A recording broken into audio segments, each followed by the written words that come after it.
یک قانون است با نام ه ه ه. حرف زدن آسان است، همدردی کردن دشوار، حقیقت را دیدن مهم. حرف زدن آسان است، ما می توانیم صدها جمله بگوییم، وعده دهیم، مصلحت کنیم، ولی اگر سخن از دل نبراید و با عمل همراه نشود تنها صدای است کم ارزش. کم گوی، ولی هر چیزی که میگویی در آن راستی و عمل باشد تا سخنت وزن میگیرد. همدردی کردن دشوار، همدردی نه تنها شنیدن بلکه فهمیدن و احساس کردن درد دیگران است. برای این باید خودخواهی را کنار گذاری و از دید دیگران به زندگی نگاه کنی. زیرا آدمانی که واقعا همدردی میکنند دنیا را آرامتر و انسانی تر میسازند.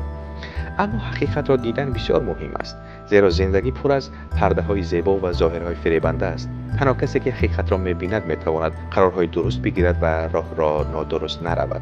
حقیقت شاید تلخ باشد ولی همیشه آزاد کننده است. این قانون سه تا ه به ما می‌فهماند که کمتر بگوییم بیشتر احساس کنیم و همیشه اصلی واقعیت را بجوییم. وقتی از ظاهر می‌گذریم ما نه تنها آدمان را بهتر می‌فهمیم بلکه راه درست زندگی را نیز روشن می‌بینیم. با مرکز خیرات بمانید تا بهترین ها رو بشنوید.